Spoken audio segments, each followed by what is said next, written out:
I think it's bottomed, but we'll see. But it's in this window. It's in this very short window between now and 2 weeks. It's the last chance saloon, I think. And I think you've been given a gift in a lot of this stuff, because if we're both right that liquidity will accelerate, the forward-looking stuff is already lots of liquidity coming, or will affect asset classes. But if it keeps going, then we got to. This was the last big dip to get. The leverage into. It's a game well understood. Anybody who's been in markets for a while understands how this works, and understands the cyclicality. And normally 2026 will be a slowdown year, but it looks like they're trying to push the liquidity, financial conditions further out, which will get it closer to the election time as the stimulus starts coming out of the economy. Raoul's 12-month view becomes far more bullish. He is highly confident that some form of coordinated global liquidity response will take place over the next year. The playbook, he explains, is already familiar. The moment global M2, broad money supply, starts rising again, we'll see the return of debasement trades. Bitcoin, gold, tech stocks, and other high-beta assets will fly. In his view, it's not a matter of if the liquidity comes. Please take a little time to like this video, subscribe to the channel, and turn on post notifications for more videos like this. You can also check out our other videos on cryptocurrencies and the overall digital asset space, and drop your comments and observations in the comments section below. Everything you do helps with the YouTube algorithm and immensely contributes to the channel's growth. Thanks and enjoy the video. Let's talk about short-term time horizon, shorter term, like over the next couple of months, and then, where is your kind of structural view over the next year, what you want to own? Yeah. So, my working thesis right now is that I'd like to see the liquidity conditions deteriorate enough for the Federal Reserve to have the perfect excuse to get involved. And you're talking here about kind of plumbing liquidity. Yes. And I think we're getting there, right? With the markets that we've seen over the past weeks. So as soon as you see early signs of the Federal Reserve getting involved in this, it's basically your clue to reload on risk. Until we see that, and that's what I've done here. I'm short commodities and long bonds. I think risk reward is okay being long bonds here. And now we're talking very, very, the part that I tactically manage. And it's been okay for me over the past months to take that view. Looking 12 months ahead, I would put a very, very high probability on some sort of global coordinated liquidity response to what's ongoing. And we kind of know the drill when that happens. All of the debasement bets will be back in fashion as soon as we see the M2 going up on a global scale. We're basically already seeing it, actually. The early signs of it are there. It will probably not be, if they do not in a coordinated fashion add liquidity, it will not be the huge bull market that we're all hoping for, but it will still be a bull market, given what we know already now. My best guess right now, and I actually said that in my last State of the Union, is that in between the 15th and the 30th of April, we'll get the low. So we'll have to 1 month full time. Prices are higher. Yeah, and the reason why I say so is that we actually still have that capital gains tax season upcoming because of returns from last year, and that's between now and the end of the month. We typically get some vol around that, and then we obviously don't know whether it will escalate a little bit between China and the US. But if you look at financial conditions, and especially the way that the dollar impacts, for example, Bitcoin, May is the final chance to get involved on the long side again, in my opinion. Yeah, I'm the same. I think it's bottomed, but we'll see. But it's in this window. It's in this very short window between now and 2 weeks. It's the last chance saloon, I think. And I think you've been given a gift in a lot of this stuff, because if we're both right that liquidity will accelerate, the forward-looking stuff is already lots of liquidity coming, or will affect asset classes. But if it keeps going, then we got to. This was the last big dip to get the leverage into. Because if you know the liquidity game and the financial conditions game, you kind of know when financial markets and the economy is going to go. So you can claim a victory. We did this taxing, and now look at our economy. It's growing at 3.5%, and markets are up. From that shock, they're up 30%, and everyone's like, "That's amazing." And that's the game, right? Because that's what the forward-looking indicators suggest. Is like growth is going to be hot in the back end of the year, and markets should be strong all the way forwards. It's a game well understood. Anybody who's been in markets for a while understands how this works.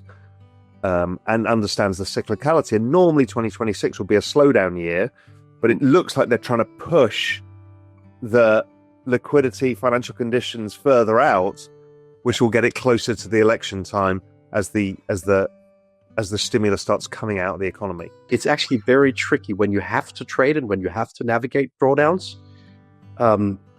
It's very tricky to not get emotionally involved in that on a running basis. So I prefer some sort of system-based setup. Yes.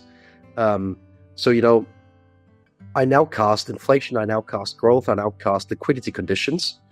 And it will provide me with a signal on whether to lean bullish or bearish, very, very, very, very near term. And that model framework is what I use to take short-term decisions. That framework will not tell you anything about what happens in 3 months from now. Nothing. It just tells you something about the present. And when you manage risk with, drawdown considerations, you have to stay in the present. While if you manage your own portfolio with a larger risk appetite and with a larger appetite for volatility, you need to look at the business cycle and look ahead, right? Yeah, you have So to live in the it's too future with these assets, Yes.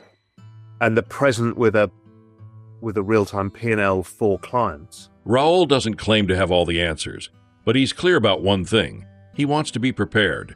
He wants to have made his living before that storm fully hits, because adapting to such extreme change in real time might be impossible, especially as we age. Young people will adapt, older generations, less likely. So the mission becomes, position yourself now to benefit from the coming shift, not react to it when it's too late. At a very simple level, GDP growth, annual GDP growth, is the income or revenues in the system that services the debt. Now, if the public sector is 100% of GDP in debt, and let's say interest rates are 4%, and let's say for easy maths, interest rates are at 2%, and the economy is growing at 2%, that's basically all of the economic revenue pays government. But the private sector's 130% of GDP in debt on top of it, or more, and in which case, there's just not enough revenue to service the debt. That's kind of what I got to with this everything code thesis. And therefore, there has to be a mega player in that absorbs all of one side of the balance sheet, which is the government, which has to be done by the central bank and the government, that we will adapt and find new ways. And you've said it, is entertaining each other, i.e. being humans. The humanistic things, whether it's music, can be done by AI, but to be live on tour can't be. To be at a restaurant is valuable. To be on holiday is valuable. To be at a live event where you're meeting other people is valuable. To be communicating with people and just being a human, whatever that means. So I think that's where, and David Mattin talks a lot about this, is like, we're just going to have to lean into being human, because that's the only thing the AI can't be. The AI can't come into a room, give you a hug, say, how you doing, let's have a drink, whatever. It can't do that. And that's a very human thing. So I just think we do adapt over time. The question is where do the revenues come from for the state? How do you tax AI?